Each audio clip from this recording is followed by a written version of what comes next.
Our first Recording presenter in progress. will be the Women's Legal Center. You will have 15 minutes. Can we start now with the Women's Legal Center? Have they joined? I have, Chairperson. Thank you very much, and you're welcome. Thank you very much. Your time starts now. Thank you. Thank you very much for giving the Women's Legal Center the opportunity to address the Portfolio Committee this morning. My name is Charlene May, and I'm a senior legal practitioner at the Women's Legal Center. Specifically, I work in our focus area around equality in relationships. And just a little bit of background for members who may not know who we are. The center effectively is a public interest or strategic litigation center. We have been in existence for over 20 years. We litigate before the courts in our country, but we also provide advocacy, education, and strategic outreach to women across the country. Our focus area around equality in relationships is specifically focused on trying to advance women's rights in all relationships that they have, whether those are marriages, divorces, at death, or whether they are cohabitating in domestic partnerships. Of course, we come before this committee to present orally on the written submissions that we've made. I'm not going to go into too great detail because you would have received those written submissions, but it's perhaps important just to note that the amendments that is being discussed and deliberated by yourselves in part is necessitated by litigation that was brought by the Women's Legal Center Trust. And the litigation that we brought in December of 2014 was to seek legal recognition under a legislative framework of Muslim marriages in our country. Muslim marriages right now not having been included in or within the ambit of the existing marriage law framework that we have in the country. Of importance is that the Constitutional Court, of course, in June of 2022, declared that the Divorce Act, the Marriages Act, the Recognition of Customary Marriages Act was unconstitutional in as far as it did not legally recognize Muslim marriages. And the court has given effectively the state legislative machinery 24 months in which to address the defects or the defaults in the legislation, either by amending existing legislation or enacting new legislation. And I think that what is before us for consideration in the amendment to the Divorce Act is the attempt being made by the Department of Justice to amend existing legislation to ensure that Muslim marriages are recognized and that avenues of regulation and protection is given to Muslim women, especially as the Constitutional Court has found that they in particular are vulnerable at the termination and the end of marriages. I want just to reflect a little bit around that vulnerability, as I think that it's important for once the committee really looks at the amendments that are being proposed, because or given the fact that that Muslim marriages aren't recognized within our legislative framework, it has really meant that upon the dissolution of that marriage as a result of irretrievable breakdown, Muslim women are unable to approach a divorce court and obtain a divorce order. Muslim women have been unable to have the estates that they've accumulated, the assets, property, financial resources, money, whatever that estate might be made up of. They've been unable to approach a divorce court and seek just division of that estate. And so the challenge really for Muslim women have been that very often upon the religious dissolution of their marriage, and because they haven't been able to come to court, they've very often been left destitute. They have been denied rights and access to housing or property that may have been accumulated during the course of the marriage. And very often they've struggled to access services for their children through the Office of the Family Advocate, because the automatic mechanisms that come into place through the Divorce Act and its implementation hasn't extended to the protection of those children. And so that's really what found, or what we see as the foundation of some of the arguments that were made to the Constitutional Court and that led to their decision in June. And that brings us to this portfolio committee for now considering the amended legislation that is before it. I think that it's important to consider that in particular in respect of the Divorce Act, there's very particular protection mechanisms that's in place, and that parties can rely on upon the dissolution of a marriage. And it's not just around the dissolution itself, of course, but the fact that the Divorce Act deals with exactly how property needs to be divided, and provides guidance on how, not just what parties can ask for, but also what courts can determine and how courts can weigh up facts that are presented to them to ensure that there is just and equitable distribution of the estates that's been accumulated or developed through the course of a Muslim marriage. If we look at some of the content around the bill, overwhelmingly, I think that the Women's Legal Center is supporting the draft legislation that's before the committee. We think that the simplified language that is being proposed as amendments will greatly assist in the actual implementation of the legislation. For us, it's been very important, and I think for the women that come to us for legal assistance, that they understand the content of laws, that they see themselves reflected in legislation, and that legislation then becomes user-friendly, in the sense that they feel that not only can it be applied to their personal circumstances, but that it's also easier for them to go to court and approach court to be able to seek access to the justice that's being proposed through the legislation. And so in saying that we welcome the simple definition that's being proposed by the bill for a Muslim marriage, we think that by simplifying it and really just seeking to incorporate and include protection for Muslim marriages, at the same time, I think recognizing that there's different ideologies or tenets within the religion, but that the bill is not going into the detail around what that is, but simply saying if you will identify that your marriage has been solemnized in terms of the tenets of Islam, that you find protection now under this legislation.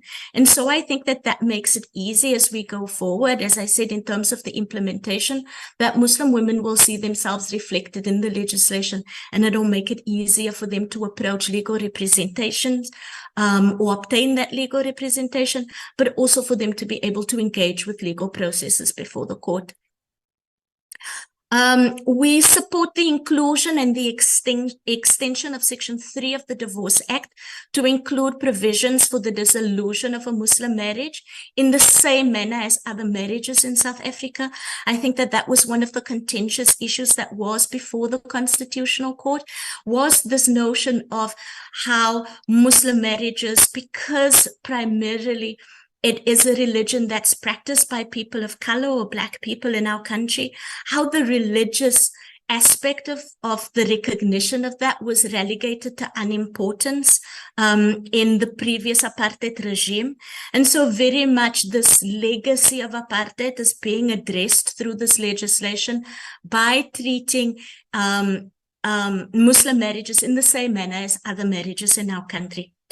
It eradicates automatically the hierarchy that often is present within our society around the concept of marriages. And so we want to say that we welcome the inclusion and the recognition. We think it's in line with the Constitutional Court order that's been made. We also welcome especially the amendment that's being proposed in Clause 3 that will amend Section 6(1) and 3 of the Divorce Act that will now give recognition and protection to children born from Muslim marriages. That protection will extend to the Office of the Family Advocate and will ensure that the best interest of the child in terms of Section 28 is being upheld at the dissolution of Muslim marriages. We welcome the inclusion set out in Clause 4, which looks at enabling women to claim assets and property that would be accumulated during the course of the marriage and that may not be held under their name. We know that very often the women that we work with, the women that come to the Center for Legal Advice, will very often tell us that assets that have been accumulated during the marriage is registered in the name of the partner. And even though women may have worked towards financially acquiring that property, the fact that their husband's name or that the property is registered in their husband's name would frustrate greatly their ability to share in or to be able to split that asset at the dissolution of the marriage. And so it's important that Clause 4 has been included because I think it recognizes the very lived realities of Muslim women. I think it also recognizes very importantly the patriarchy that still exists within our society. We have to keep in mind that very often women don't work outside of the home, but work very hard inside of the home. And so that unpaid care work that takes place inside of the home that isn't necessarily economically valued does contribute towards the enrichment of an estate and enables the creation very often of a joint estate between parties. And so it's important then to ensure... 3 minutes. Thank you very much. It's important then to ensure that at the dissolution of the marriage, that women are able to share equitably with their partner in terms of property that they've accumulated. I want us to move particularly to the issue where we have raised some concerns, and that relates to the retrospectivity of what is being proposed in the draft bill. The draft bill is relying on the interim order that has been made by the Constitutional Court. And I think, as we say in our written submission, that what that does is that it restricts the relief and the recognition that women have in Muslim marriages to women within a particular time frame. And what we want to try or what we've tried to do in the litigation of this case is really to go back to the beginning of our constitutional dispensation and to be able to give relief to as many women as we possibly can. And so we really want to ask that there be some consideration given to the retrospectivity and the possibility of extending that back to the adoption of the Constitution so that we can ensure that as many women are protected and that women are not left behind.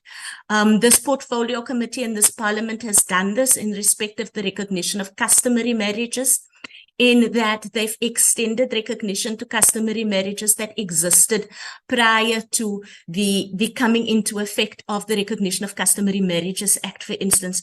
And so we really want to say that there isn't really a justifiable reason for why the Divorce Act cannot recognize marriages that were terminated prior to December of 2014, when the litigation that the WLC launched was was commenced.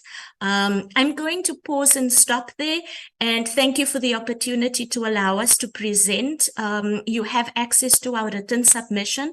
We've done a short summary that I've presented to you today, and I would be very happy to share that with the Portfolio Committee Secretary as soon as this meeting or my presentation is ended. So thank you very much. Thank you very much. Thank you very much. Please share your summary with the committee secretary. Members, are there any questions or comments? Please do not deliberate. There will be time for deliberation. It's just questions for clarity and comments.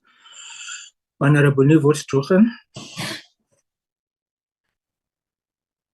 Thank you, Chairperson. No deliberations, no questions really, but I would like to say that thank you to the presenters. And yes, I do agree that all women, no matter what religion they are married into, are equal under the law.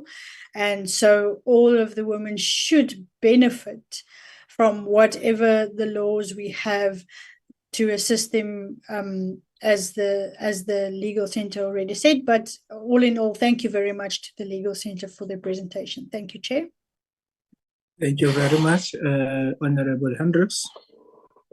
Thank you very much, Honourable Chair. Let me use the opportunity to thank the Women's Legal Centre for eventually bringing matters to a head. It is indeed appreciated. I also agree with the Women's Legal Centre that in going forward, no woman must be left out. So we can go beyond the recommendation of the Constitutional Court on a date when this becomes effective.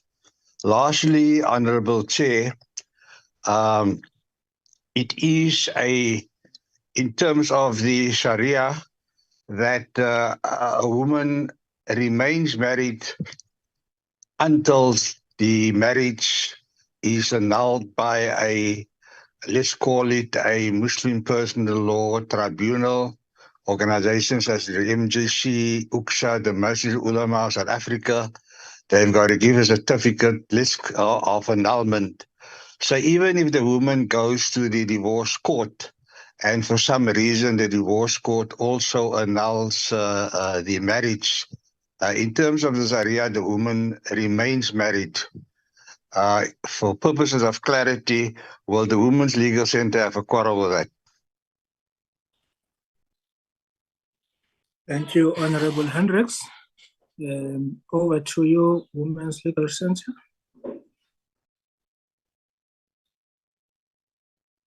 Thank you very much. Thank you for the comment, and then also just for the question. I think it's important for us to highlight that our positionality has always been to try and ensure that as many women, as I said, that are married in terms of Sharia or the tenets of Islam are able to enjoy the same rights and protections as other women do in our country. For us as the centre, we specialize in constitutional law and constitutional litigation. We're not religious experts, and I don't think that even in the case that we argued before the Constitutional Court, we were very careful to say to the Constitutional Court that we are not bringing issues of the content of the religion before the court, and we haven't done that in our submission to the Portfolio Committee either. So in terms of us taking issue with the content of Sharia or what is being proposed as being the content of Sharia, it's not really our place to comment on the content of the religion. For us, it's much more around whether the legislation that is being proposed meets constitutional muster and then is in compliance with the order that's been handed down by the Constitutional Court. But thank you very much for the engagement. Thank you very much, Honourable Breitenbach. Thank you, Chair. It's really a follow-up question. If a woman married in terms of Muslim law or Muslim arrangement goes to the divorce court now and obtains a divorce, is she then, for all legal purposes, deemed to have been divorced? Bearing in mind that the Honorable Hendrik says that in terms of Sharia law, she remains married. What will her legal status be? Will she be able to remarry if she so chooses?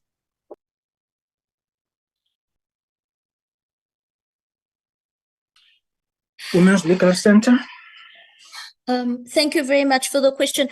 I think that what is being envisaged through the amendment to the legislation then is definitely, if a woman approaches a court, whether it is a magistrate's court sitting as a divorce court or the High Court sitting as a divorce court, once she obtains a divorce order from that court, legally she would be divorced.